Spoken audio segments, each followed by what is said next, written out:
And welcome back to another episode of the Baseline Bums podcast. It's your host, Rob, aka B-Ball Archives.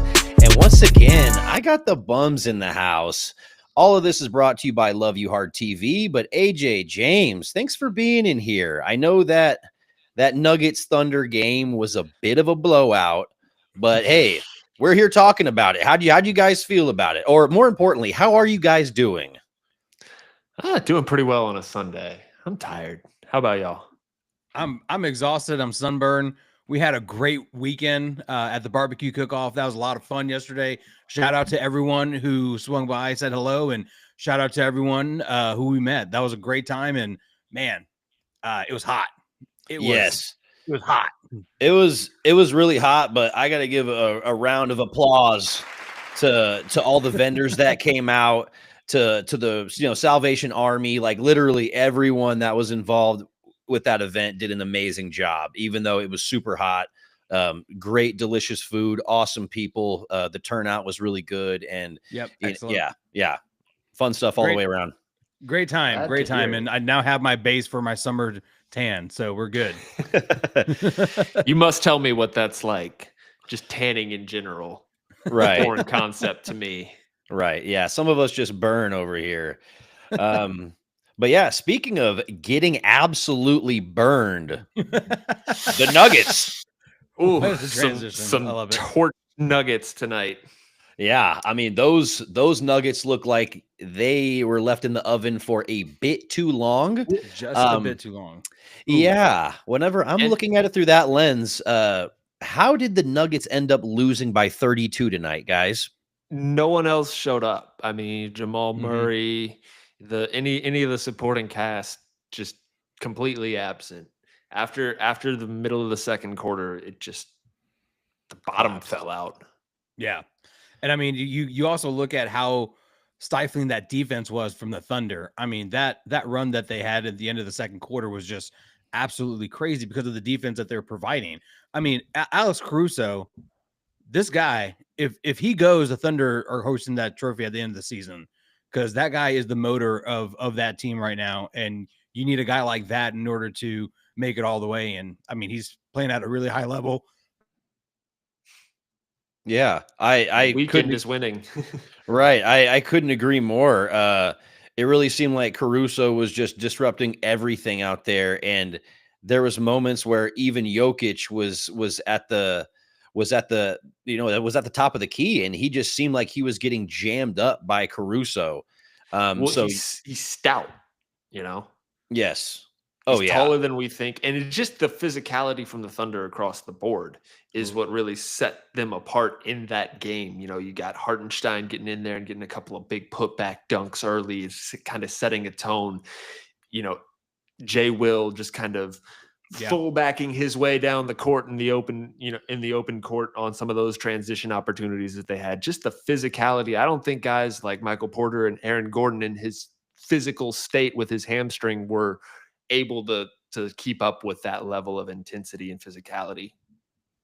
Yeah, that's a really good point. It seemed like both Aaron Gordon and Jamal Murray on their closeouts were just a little step behind. The transition defense was a little lagging, and there was just a lot to be desired on the effort. And if you go out there and you suit up, you're supposed to be able to play the game. And so I'm not going to use excuses, but man, it just seemed like the Nuggets weren't at their best when OKC was performing really, really well. And guys like J-Dub, like 5 of the 7 games he had this series was kind of ass. And tonight was the exact opposite. Very efficient game. And that's kind of what they needed. And they forced Denver 22 turnovers tonight. So that's a recipe for a lot of second chance points. Yeah, and turnovers were kind of a theme throughout this series. I don't know about y'all, but it reminded me a little bit of that Game 7 that the Spurs played back in 2014 against the Mavs in the first round. Reminded me a little bit of that. Oh, yeah. Yeah, I mean, it looked like, for me, like watching 2K, someone who was like a big brother just press the entire time and just turn over his little brother. And that's kind of the game that you saw today. And which is crazy is, I mean, you look at the Nuggets and maybe I think their window might be closing a little bit. I don't know how much more they have. I mean, the players that the amount of talent that they have and what they can get out of their players is fantastic. But I mean, that looked like a very slow team compared to the Thunder tonight. Yeah, I don't entirely disagree, and I think it's more of there's a Michael Porter Jr. sized elephant in the room, Yeah. and until that situation is resolved, and honestly, I don't know how much of it is Michael Porter Jr. versus his body just failing him, and that's been a concern ever since he came out of college, really ever since he was in high school, and so I think the Nuggets need to address that because I think, Aaron Gordon hamstrings, those kinds of things happen. And as long as they have the battery of Jokic and Murray, they'll be at least able to be on that periphery in the West. But they need to beef up that that supporting cast. Absolutely. Right. And I think, the way they won game 6 made that very apparent because you needed a really good game from Jokic, Jamal Murray, Christian Brown, and you needed a really good second half effort from a random guy like Julian Strawther coming off the bench and hitting some really big threes. And it's like that was the recipe to beat this OKC team. But when you don't have a couple of those performances and Jamal Murray's feeling sick and he goes 6 for 16 and Jokic only takes 9 shots today. Like, what are we doing? This is a game 7 elimination game, and the best player on planet Earth is only taking 9 shots. Like, how is that a recipe for winning a basketball game? It's not. Yeah, I think the Nuggets had a little bit of bad injury luck with this little bit of run, but I do think, AJ, you bring up a really good point. There are some tweaks that need to be made in order for this to remain a contender as they have been the past few years going forward. Yeah, I think Christian Brown's a good player, but I mean, if he's your second leading scorer in the entire game in a game 7, that's a problem. So we can't have those kinds of games from Jamal Murray. I mean, Aaron Gordon was hurt, I get that, but he started the game strong, and then at that end of the first quarter, just nosedived. Well, I think you look at that, and that's just you get that adrenaline bump for those first few minutes that you're out there, and then maybe you go to the bench or something like that. You get cold, and then snowballs. It's also really hard to play AC. I mean, those fans were standing literally the entire time. They were loud. They stayed till the buzzer. I mean, they're loyal fans. Fun to watch if you're an NBA fan because a lot of times and what's fun too, I'm glad the Knicks are in the conference finals because you can see all the celebrities really to it and you're like, oh no, these guys are fans. They're not just there to be seen like in Los Angeles. So that's my thing is I think the Thunder have a really good home crowd and they've always had it and they're continue to have it. They pride themselves on it. Oh yeah. I mean, I just when they like cut the camera to like that guy with the brick helmet. Yeah. And you just see all of that energy right behind the basket, just wanting to get in other players' heads. It's like, yeah, that crowd is an additional defender when you can't hear you can't hear your teammate saying, "Hey, switch on that screen," or "Switch on that screen," or you can't hear a call from your coach trying to switch something up. It's like, yeah, that really does get in your head, and that affects you a lot more than people want to admit. Yeah. Did y'all see Trae Young's tweet earlier today saying that the crowd in OKC is better than the crowd in New York? Throwing that shade. Yeah. Well, I mean, he's being a homer and a heel. Yeah. Yeah, I don't hate it. People hate on Trae Young all the time, so I feel like him dishing out a little bit of hate. I don't hate it one bit. No. He's one of New York's favorite bad guys. Oh yeah. But well, maybe he might be going down that list after these next couple of weeks. Right. I think, yeah, New York's feeling pretty high on themselves, but we're going to get to that. We're going to get to the ending of the New York Boston series and what that means for the Eastern Conference Finals. But yeah, I just really want to give the Thunder a lot of props. Like there was a lot of people talking about when they finished up the regular season with 68 wins. A lot of people were like, "Oh yeah, but it's that's great, but yeah, so much for that because they're going to be a second round exit." And they proved a lot of those haters wrong. And even though it took them a game 7 to get past this Nuggets team that we feel like, isn't quite there, I still feel like this is them beating a veteran team that's been there, done that. And that's significant. Yeah. That's a champion. I mean, remember how we venerated the Timberwolves last year for knocking out the Nuggets? And it's still, I mean, at the end of the day, it's a champion that you're knocking out. And so I think the Thunder should get the same credit that we gave the Wolves last year. That's fair enough. Yeah, Yeah. I think that's a really good point. Yeah, it's either way, it's like a younger team with a younger core, getting to a place that's really hard to get when you're making a postseason run. And, you know, they flat out just had the better team. So they're gonna be there. Yeah. I think it's a testament to Nikola Jokic that this series even wins 7 games. Yes. Oh yeah. I mean, Jokic For sure. straight up willed them past OKC multiple times. But honestly, I want to give a little bit of credit to Coach Adelman. There Yeah. was Yeah. multiple adjustments I felt like he made throughout the series, whether it was giving Jokic some breather in the fourth quarter so he's not just gassed at the very, very end of the game, or giving Julian Strawther some extended burn in game 6 so that he can hit those shots. It's like those are tweaking the rotations and mixing things up mid-series against a 68 win team. It's like that's not easy, especially Yeah. the situation he was thrown into. So I got to give Adelman a lot of credit for being able Mhm. to get where they did. Well, and I think he put in a good showing for himself. If they want to remove that interim tag, wouldn't be a shocker. And Right. also, let's not forget what his last name is.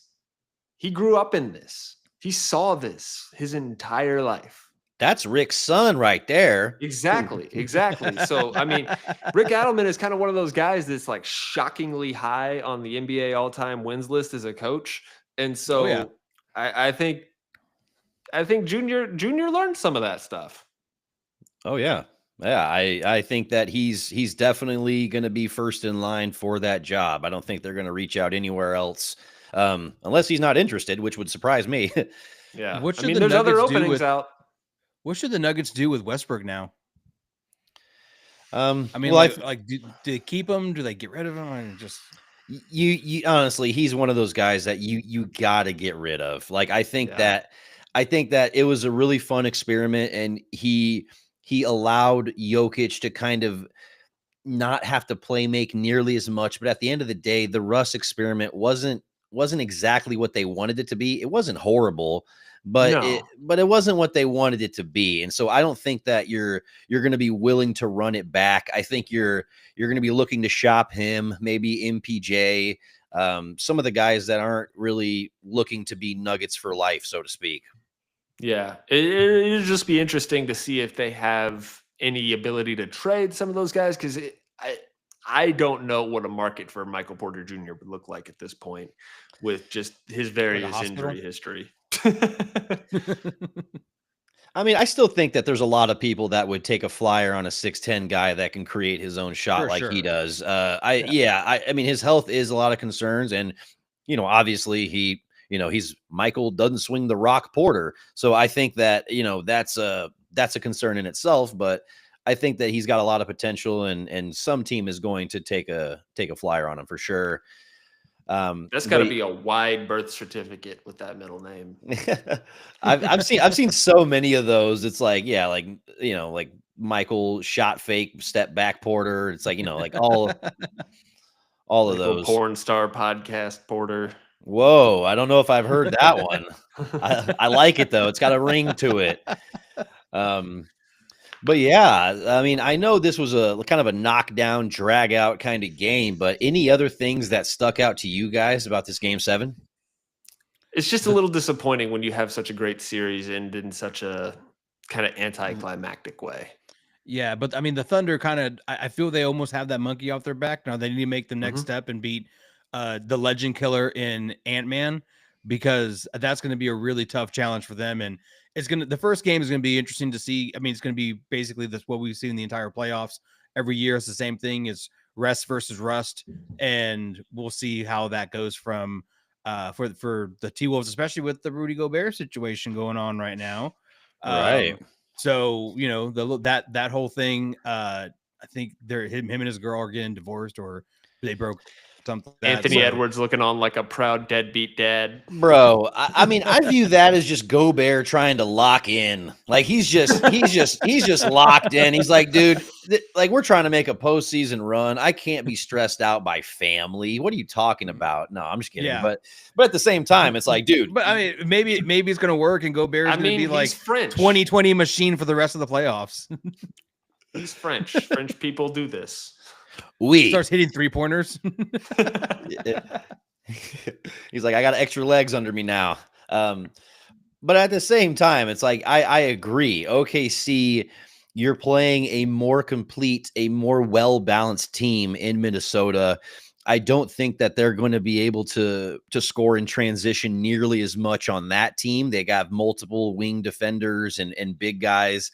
I really think that they're going to struggle a bit more, but struggling for OKC is still winning by double digits. So I still feel like Minnesota's up a creek without a paddle. But at the end of the day, what are you guys thinking about this next series? How many games? I mean, 6 feels right, but I think we're going to learn early about AJ's point, rest versus rust. How does that play out in this series? Do young legs, do they get bothered by the fatigue of, a constant grind in the playoffs? Or, will that actually benefit them? Will they be sharper? So yeah, I like that's Thunder true. in 6. That's my initial prediction. I like it. Yeah, that's really I would say probably the most popular prediction. I think that Minnesota is definitely going to win at least one game with the amount of talent they have and their roster depth. But yeah, I think 2 games makes kind of sense. But man, I just view OKC is just playing such good basketball right now, and their ability to clamp down really, really talented offensive guys was really apparent throughout this series, and forcing Jokic with a lot of turnovers, the most turnovers he's ever had in a playoff series, which is kind of crazy when you look at it. So I just view this OKC team as they are ready, and this might just be their year. I think this series is Chet's time to shine. Can Chet Holmgren help play Rudy Gobert off the floor? That would be very interesting. Yeah, because if you're extending, and he's able to get that outside shot to go, which was kind of hit or miss throughout this Denver series, really. Yeah. But I do think that if he's able to step back and get Rudy out of the paint, yeah, that's going to open up a lot of things. Get by him on the dribble too. Like, I think he is kind of the X factor here in this series. Interesting. I think Naz Reid's your X factor. I think it's going to be if he has himself a series and plays at the highest level he can, I think that's going to make it really tough for the Thunder, because they're going to have to focus on maybe him stepping out and hitting the 3, or backing them down, or even giving Chet Holmgren some trouble too. So, we'll see kind of what that looks like in that matchup. But, I think I'm going to go out on a limb, and I'm going to be a little different. I think I'm going to go T-Wolves in 6. Ooh, T-Wolves in 6, getting it done at home. I think when you look at a guy like Anthony Edwards, he is such a wiener hitter and such a huge part of that team. And when he gets going and he starts feeling it, and he becomes. You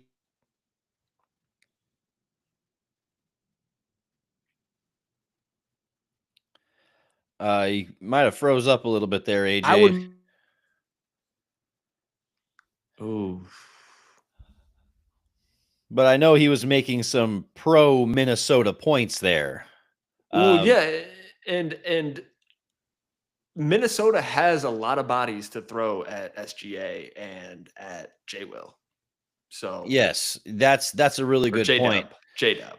Oh yeah, I mean, yeah, it's an important distinction on them. It is. Yes. So one guy's an all-star, the other guy is a fringe rotation player. But at the same time, yes, I mean, we're talking about our X factors within the game, and I think I am for that purpose alone, the defensive switching, I'm going with Jaden McDaniels. Like, I think that he's going to be tasked with guarding SGA J-Dub, and at sometimes maybe switching off onto Chet.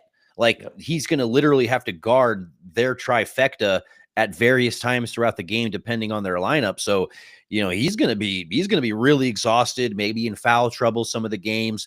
So, if he's able to really play smart defense, I think that they can limit what their stars are doing, and that might be enough. An interesting thing that I just kind of popped into my head, AJ, if you are right and the Timberwolves win this series, especially in 6, they're going to have some guys on their team that are coming up for some serious paydays. Rob, Jaden McDaniels, Naz Reid. It's going to be interesting to see if they can keep that team together. If they do go on and go to a finals run, because I think that the bill's going to come due pretty quickly. And the price of success is steeper in today's NBA than it has been in the past. That's true. I mean, I would love to see Naz Reid. I would love to see Naz Reid come to San Antonio. And, part of me wants them to kind of just get swept. So he gets mad at the Timberwolves that they benched him during the most important times. And he comes over and that would be a slam dunk for us. But, we'll see what happens. I think it's going to be a fun series. If Anthony Edwards gets going and he gets his other people going too, I just think it's going to be a long, tough time for the Thunder, because it's going to be a lot of punches thrown. I would say for this, if it becomes really defensive, I mean, you're going to have to bet that under every single time. Yeah, this could be a rock fight. Yeah. I agree. And to kind of like just, give Minnesota some props. I think that Mike Conley is the kind of point guard that can kind of just take the air out of the ball and manage the game and limit what OKC does in transition a little bit by slowing the game down. I notice him do that quite a bit. And, that might be, that might be a little bit of an advantage here and there, and might be enough to just kind of keep the game close. Yeah, old man ball. Oh, Yeah. and then also, I don't think the Timberwolves are going to have a guy like Christian Brown who turns the ball over traveling every single time. I mean, how many travels that dude have? So, those like just self-inflicted wounds, I don't see the T-Wolves doing a whole lot of that. So, it's going to be fun to watch. It's going to be real fun to watch. Yeah. Yeah. Get But your popcorn I will have to say that the Minnesota Timberwolves have not really shot well from 3 so far this playoffs, and they were a really good 3-point shooting team throughout the season. So it's like, you got to keep that identity if you are going to make a late season run or late playoff run. And so I really love what they're doing, but there was a stretch of like 3 or 4 games where they were shooting 17% from beyond the arc, and that's not going to cut it against OKC. No. Well, and to the inverse of that, you would think that luck would have to turn around at some point. Oh yeah. Yeah, there's got to be some balance. You always have a chance with Dante DiVincenzo. Absolutely. What up, Ghost 21 in the comments saying, "What up, guys? Go Spurs, go!" Ghost, I could not agree more. Well said, my guy. Well said. But at the end of the day, yeah, I think that this Minnesota OKC series, it's going to be exciting. It's going to be a lot of drama. There's going to be some really big star power. I'm really excited about how the West is shaking out. But let's travel over to the East, shall we? We just had a New York Boston wrap up in 6. And of course, we know that Tatum went down, so this series wasn't really going to end the way that everyone wanted it to. Everyone wanted the really satisfying, jab here, throw the hook back kind of a battle. But the steam got taken out whenever Jason Tatum kind of went down. So yeah, we knew that New York was probably going to take this series. But guys, like, how do you feel about how this series ended? Well, I saw on Twitter and I couldn't believe it. This was the first game in NBA history to end with a final score of 119-81. Whoa, there's James. Yeah, there's an NBA scoregami account. So scoregami is like a football kind of term for a unique final score. And This was, I think, the 23rd one this season, and I can't believe that. Like, so many NBA games go on in an average regular season night. So, fun fact there. But I was rooting for chaos here. I don't really love either team or either fan base. So I was just really rooting for chaos. And when Jason Tatum went down, like you said, Rob, it took a lot of the air out of the series, but I was still hoping for Boston to just get it to a game 7, just because I wanted New York to think the sky was falling. But you got chaos, James. I don't know if you saw the outside of Madison Square Garden after they won that series.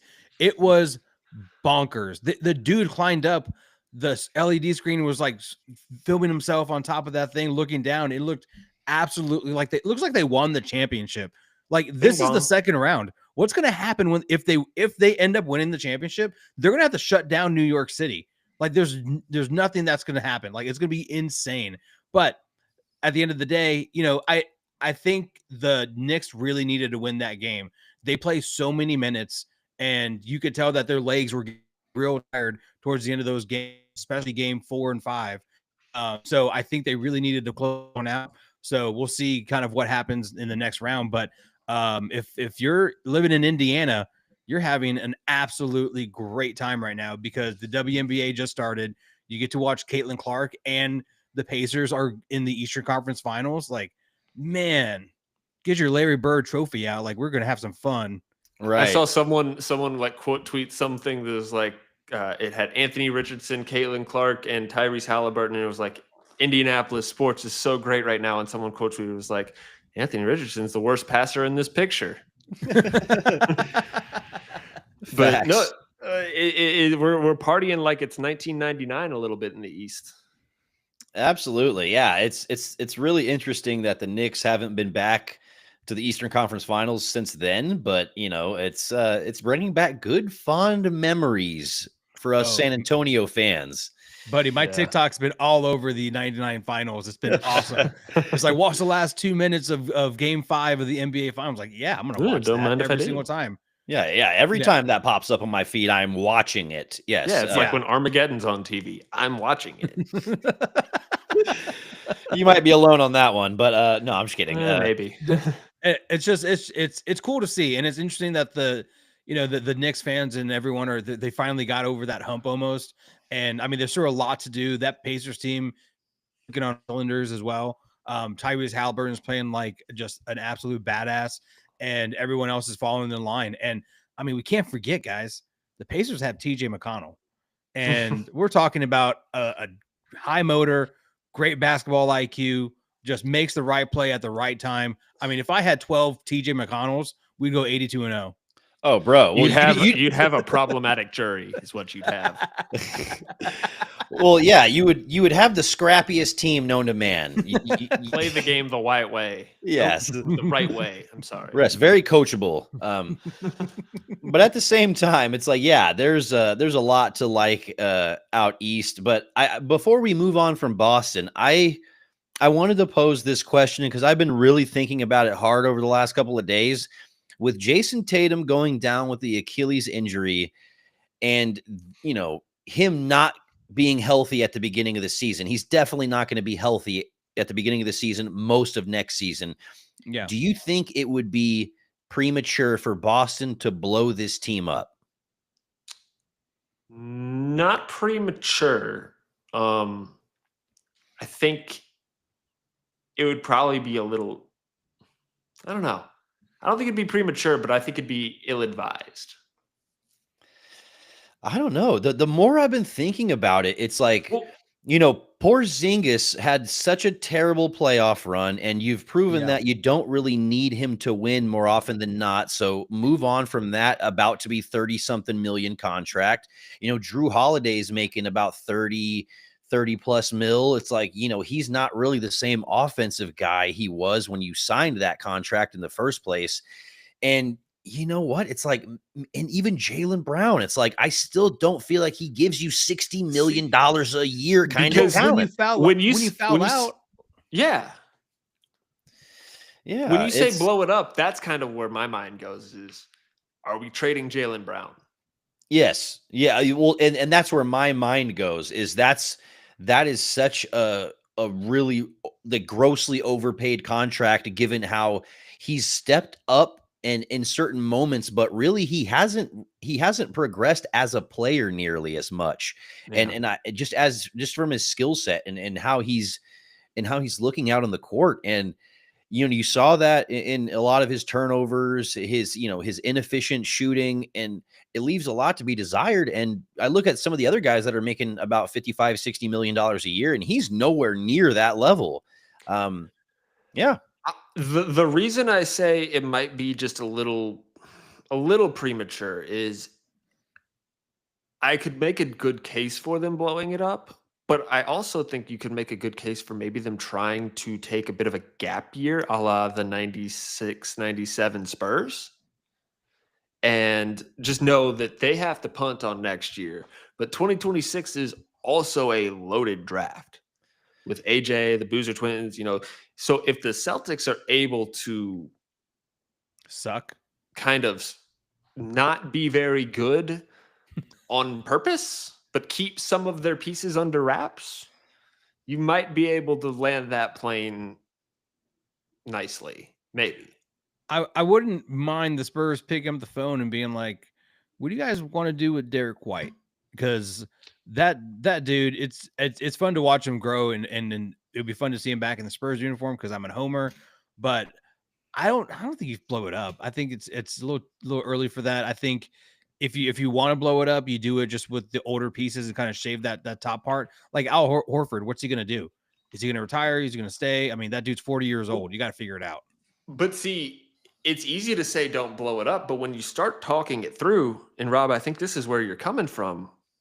When you start talking it through, it gets a lot easier because it's like, okay, well, we already knew they were going to have to make some changes and shed some salary with the new ownership coming in. So that probably means Porzingis. That probably means Holiday. You look at a guy like Sam Hauser, who's making $10 million a year, who will probably Damn. get more than that on the open market. You look at a guy like Derek White, who is the prime at 31 years old, the prime sell high candidate. And, it kind of death by a million paper cuts adds up to like, well, maybe they have no choice really. Right. And that's kind of where my head's at is like if Jason Tatum misses the majority of next season and you have a bunch of older assets that are $35 million plus a piece, it's like, yeah, you're really destined for like a 40 something win season, maybe 50 if you overachieve, and probably a first or second round exit. And that's like getting stuck in purgatory while you're still overpaying for Yeah. guys that are past their prime. And to me, it's like, I think if you want to capitalize on this season where you're going to be mid at best, dude, go all in on the blow up and then try to make yourself as bad as humanly possible while Jason Tatum's off the court and maximize on that season that you were like that gap season. I think that this is a perfect way where, shit Porzingis out, get rid of Drew Holiday. Obviously, you get some value back, Right. Obviously, you get some young value back, but you keep guys like Peyton Pritchard, who's making $8 million a year. That's one of the best contracts in the league. And obviously, I mean, if I was them, you keep a guy like Derek White. He's a fan favorite, and he's constantly making the right play. That's why we want him back in San Antonio. So yeah, I think it's interesting to me, but the more I'm thinking about it, the more I would blow that team up right away, get some new talent around Tatum. You take pressure off of Jason Tatum coming back from an Achilles tear, presumably in 26, 27, after missing, because I'm just assuming that he's going to miss all of next year. And so you take that pressure off of him. If you have another elite kind of blue chip prospect coming in as a high draft pick, you maybe allow Tatum to go to that secondary star role. Because we don't know what he'll look like post Achilles tear. It really hasn't happened to someone this young before. This good anyways. Right. I think a lot of people are going to point to KD and say, oh, it's a, similar injury, similar playing style. But, I also think that, Kevin Durant is hyper competitive and, one of the 15 best players of all time. So I think that he has motivation to get back out there that maybe Jason Tatum doesn't have. But at the same time, yeah, it's really interesting to see, is Jason Tatum going to go back to first team All NBA basketball, or is he going to be, a step slower, rebounding a little bit less because he can't get off the ground as well? What will that look like? Now, both of y'all have mentioned, the chatter we've heard about, making a call for Derek White. What would y'all think about Sam Hauser? Obviously, we need shooting. Yeah, you Yeah. need, that's a principal need. And I think if you could get a guy like that, for around that $12 million range coming off the bench, I think that could be a really good signing for the Spurs. Wouldn't hate it. He gives me But- Matt Bonner vibes. For sure. Just We love Matt shorter. Bonner on this podcast. Yeah. We do. We always love but- Matt Bonner in this town. So I mean, obviously, we've been talking about Jason Tatum.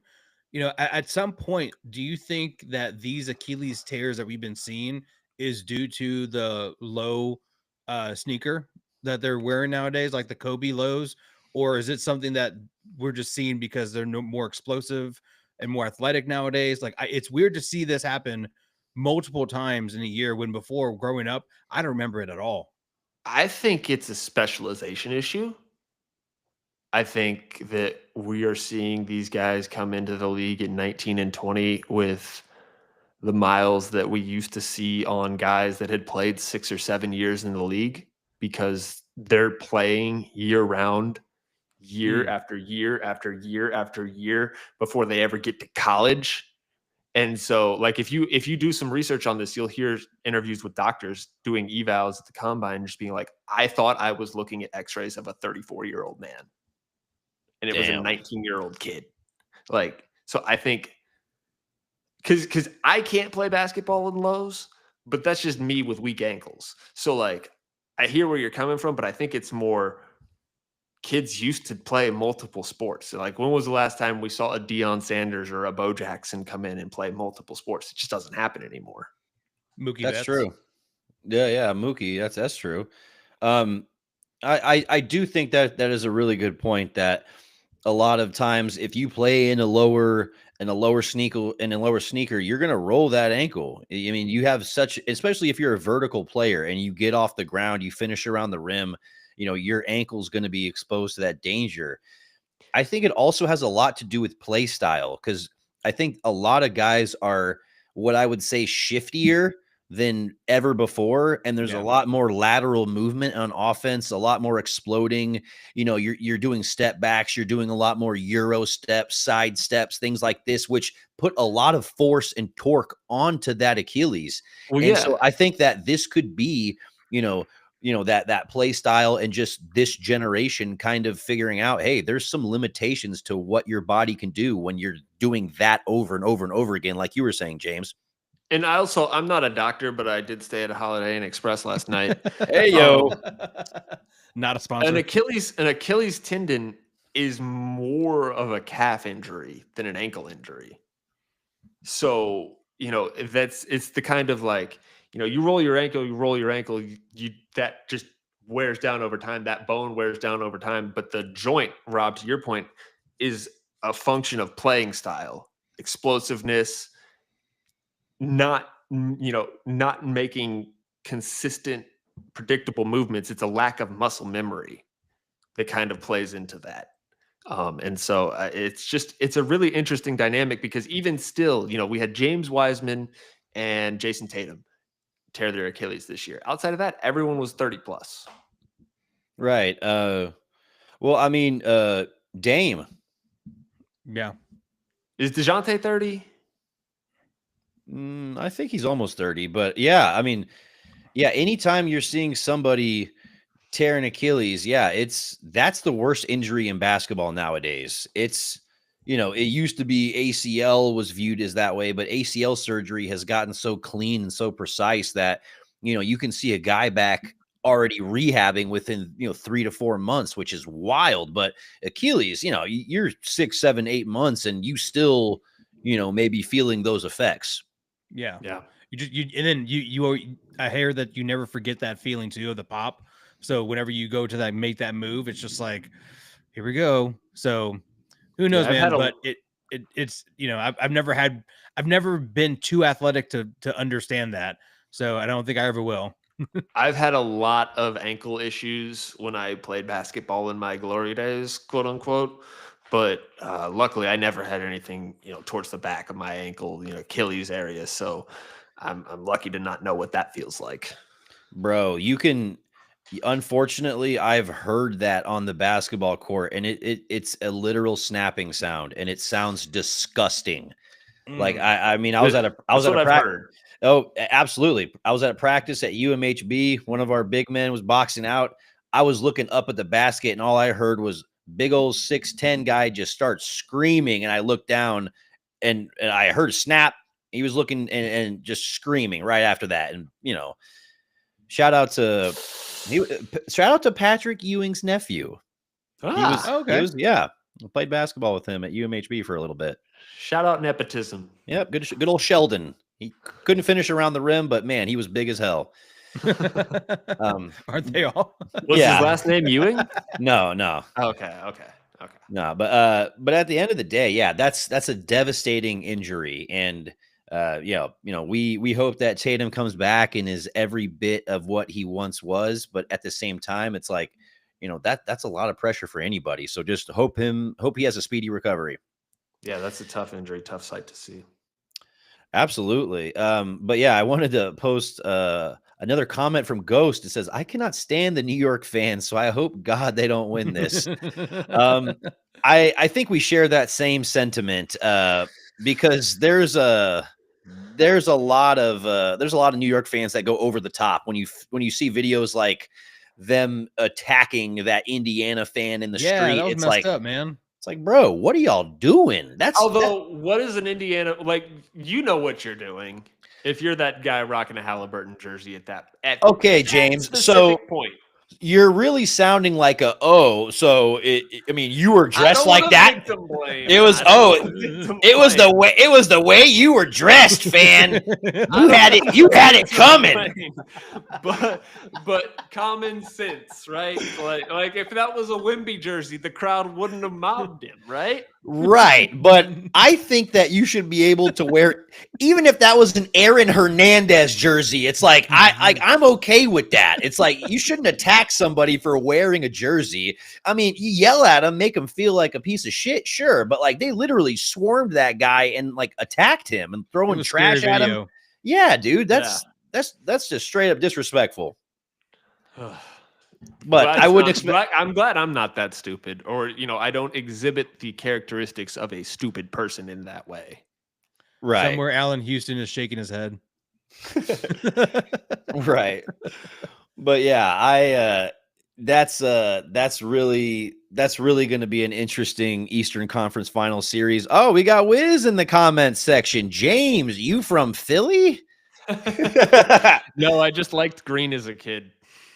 The Eagles were the only one that stuck. Yeah, we are not saying go Birds on this channel. No, I'm just kidding. But I might.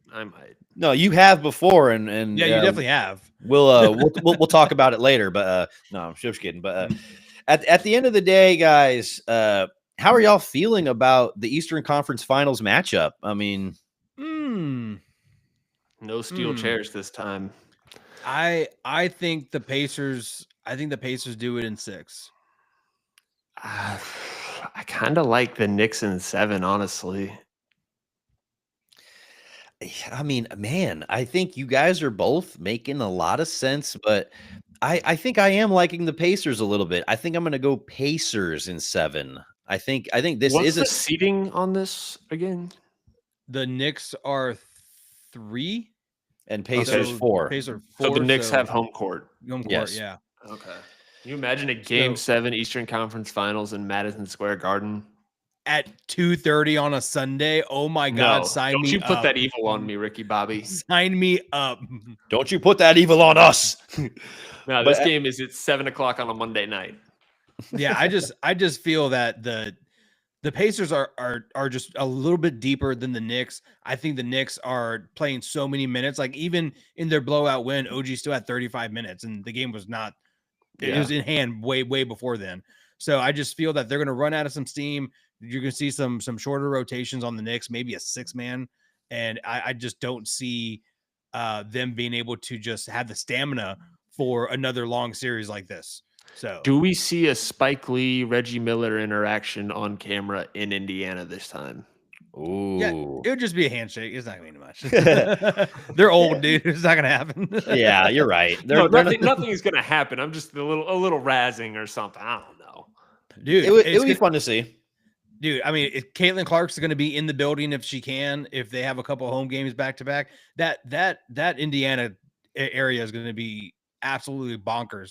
Pat McAfee's not going to know what to do with himself. That's for sure. No.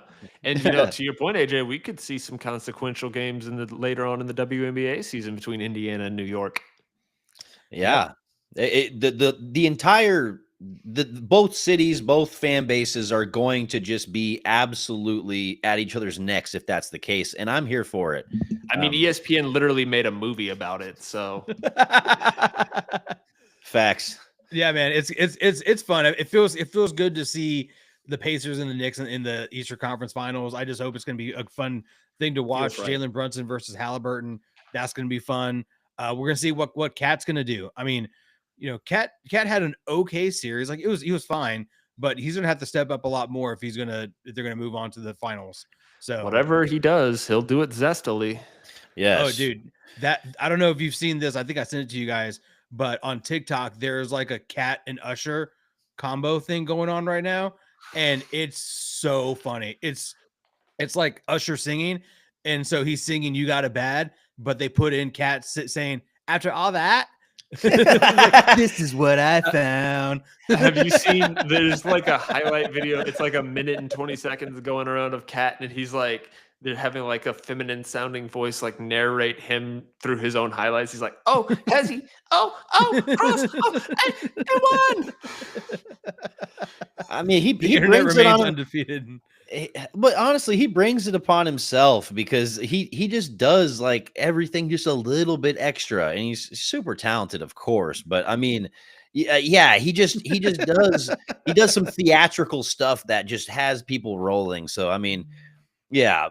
But one thing I did want to touch on real quick is AJ, and you brought it up, is I think that rotation for New York is just going to get worn down. Mhm. I look at even Game 6 against Boston. Obviously they cleared the bench that game because it was a blowout 38-point game, but really that's a tight 7-man rotation for a blowout game. It's like Mitchell Robinson still only played 14 minutes, and it was pretty much the starters and Miles McBride playing 30 plus. And that's not a recipe for a long postseason run. So I can't help but feel like they're going to get just worn down playing this high speed Pacers offense. Yeah. And this is a series where New York could have used a little bit of rest. Yes. Oh yeah. Yeah. Why Jalen Brunson, Karl Anthony Towns had no business playing 35 plus minutes in Game 6. The game was so out of reach. You could have played him 20 and it would have been fine. Well, and they could, wind up kicking themselves for letting that series get to 6 because that cost them a couple extra days. That's true. So, and when you got Tom Thibodeau as a coach, you need those extra days. Let your knees heal. This is a great coaching matchup too. Tom Thibodeau versus Rick Carlisle. So give me Rick Carlisle. Yeah, give me Carlisle. Give me the champion. Yeah. Well, also Rick Carlisle, the way that he just dissected that Cavs team. It was fun to watch. Yeah, it's certainly a absolute clash of offenses and play styles when you look at, New York kind of wants to slow things down and, let Jalen Brunson kind of pick you apart, and they want to keep the game close and then let Jalen just kind of slug it out in the end. And usually that leads to a victory, but the Pacers are trying to get transition offense and they're trying to put you away early. So I think trying to play with pace. Yep. So I think it's such a contrast, and I'm very excited to see how that shakes out. Yeah. No, I think we got great matchups in both conference finals. So, guys, now after talking about things, who are we thinking in the finals? I know that we're kind of torn between some of these series. Are we thinking that's going to be Pacers OKC? I got Knicks Thunder. And I got T-Wolves Pacers, but that's just because I like their styles more. Oh God, Adam Silver would be banging his head against a wall. That'd be fun. Minnesota Pacers final, dude. Just the battle of smallest the of small Midwest. markets. Yes. Oh my gosh. It's like, can we get a tinier market in there? No, I mean you need New York in the final, so it wouldn't be surprised if we see some questionable calls, just like we saw in '99.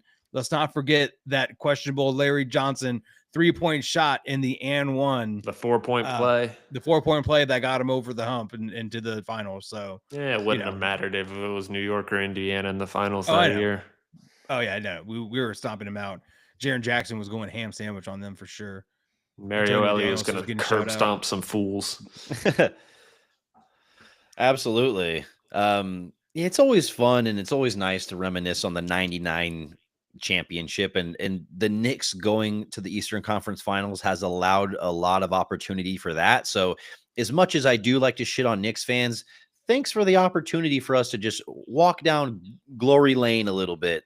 Well, we're going to see, hopefully we can see an Action Bronson sighting. I mean, do y'all think he lights up a blunt in the Garden? I think he'd probably be the prime candidate for that. Like in his seat or like behind closed doors? In his seat. Maybe he would hit a dab pen. You know what? For the amount of money you're paying for those goddamn tickets, I would say let him rip it, because those tickets are absolutely insane if you're sitting on the floor. They're like probably $2,000-$3,000 at least. Oh, so, more than that for a playoff game. So probably 10. So shit, yeah, go ahead. If I pay $10,000, I'm gonna do whatever I want. I'm gonna take my shoes off. I'm gonna have a cigar. Like, you're not gonna stop me.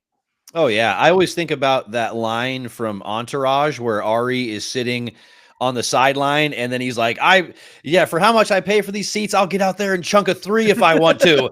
And I'm like, well, I mean, some of these tickets they're that expensive to where, I wouldn't put it past Jim Dolan letting someone do that. He's gonna pull the Mike Leach, and he's gonna see someone like score all their points in one of those like timeout things and be like, we need to sign him. And next thing you know, he's in Knicks jersey. That's hilarious.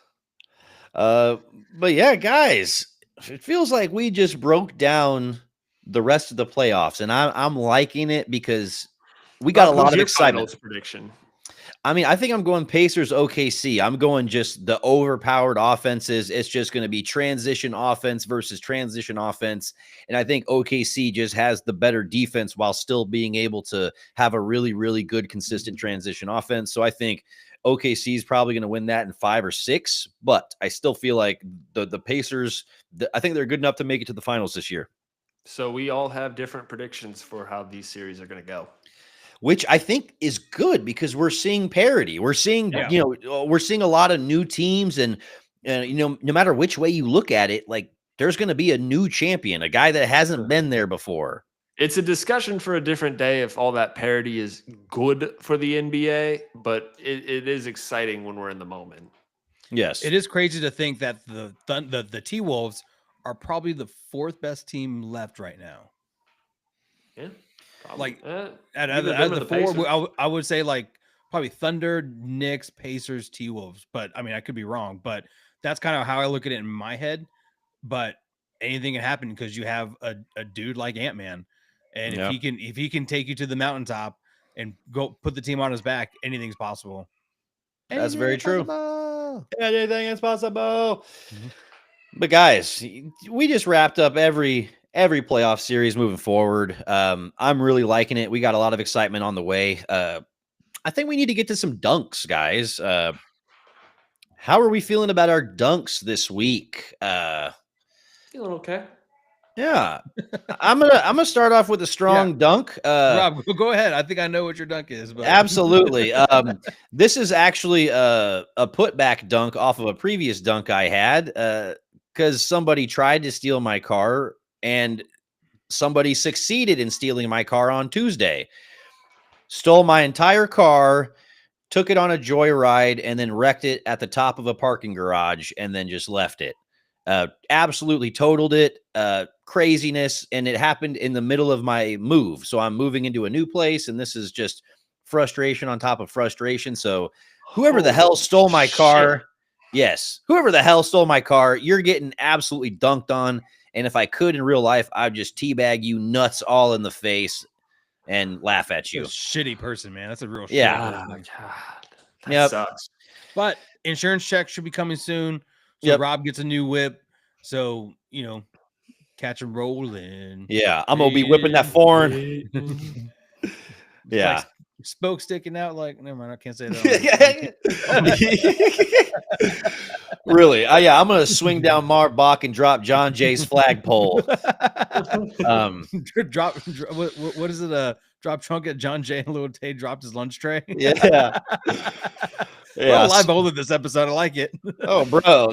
He has another one. He's like, I swung lanes at John Jay and Lil Tay fell in the hallway. It's too damn funny. But guys, if you're out there stealing cars, you deserve to get dunked on. I agree. To the extreme. Like, yeah, you get dunked on in prison, as far as I'm concerned. Yeah. But guys, Hell. what are y'all dunks? So yesterday reminded me in full force that WNBA Twitter is back. And my dunk is WNBA Twitter because it's the biggest disservice to the game imaginable. And all the faux intellectualism and all the standing, it's just the worst. And So also, James, the people that are doing that only watch the highlights on social media. They don't even watch the care game. about the game. And so, like, I'm not going to sit here and tell you that I watch a ton of WNBA basketball, but I'm also not going to tweet about it like I do or act like I'm super invested in it. And so just WNBA Twitter, it's the worst. It's toxic. That's my dunk for the week. Just keep it simple. Well, mine is also auto related. I've been on the road a lot these past couple weeks, going back and forth from San Antonio to Fort Worth. And I will say, more times than not, there is always some stupid ass highway drivers out there who don't understand the left lane on these long roads is for passing. If you're going under the speed limit and I can't pass you, and then we have an 18-wheeler to the right of us and you're slowing down while the lane is merging together, I hate you, and I hope you get your license revoked. Like, that's terrible driving. So I had a handful of situations this past week, today actually, and I'm just like, dude, you guys just suck at driving. Either one, get off your phone, or figure out how to drive this thing. It was a real big disservice whenever you don't have like good drivers, because those speeds are so fast. You're going one lane each side, and if you just have a lapse in judgment, that's death. There's so many deaths on 281. So dunk on the drivers that don't pay attention on long road trips. Right. Yeah. Just stop texting and pay attention to the damn road. You're not going fast enough, and move over. Yeah. That's the alternate to 35. Like, yeah, that's what you have to do to not deal with 35. Right. Yeah. 35 sucks. That's a shit show too, but I'd rather deal with the death road than deal with 35. Oh, 100%. It's way more chill and a lot prettier too. Yeah, that's way, way prettier. You get to see the hill country, dude. It's gorgeous, especially when like it goes from like winter to spring. It's so pretty out there. I love it. What, Selma isn't pretty enough for you? Waco doesn't cut it for you? Oh, I can't stand Waco. I hate Waco so much. Absolutely. Sorry, Chip and Joanna. Sorry, Adam. Ghost 21 was saying, I hate you. Damn. That was, hey, sometimes we have some really, really harsh dunks, and you know what? We feel very strong about them. So, you know what? Hate's a strong word, but at this time it's correct. Yeah. But guys, those were some amazing dunks. If you're still here listening to the podcast, we appreciate you. We love you. This podcast would not be the same without you. It really is so amazing that we've built a community of Spurs fans, people that love just to listen to different takes and different NBA stuff. And it's a community that's really, really awesome and supportive and non-toxic and all that stuff. So we just really appreciate you for being here, giving us your love and attention, all that stuff, because this would not be the same without you. But yeah, guys. Yeah, I mean it's true though. We have a great group that consistently tunes in. So I want to give a shout out to a lot of those guys, and it's it's nothing but love. Shout but out guys, to the Texas Tech softball team for winning and advancing. Go Tech! Absolutely, go Tech! And guys, we're gonna end this episode the same way we end all episodes, and that's with a go. A Spurs. A go.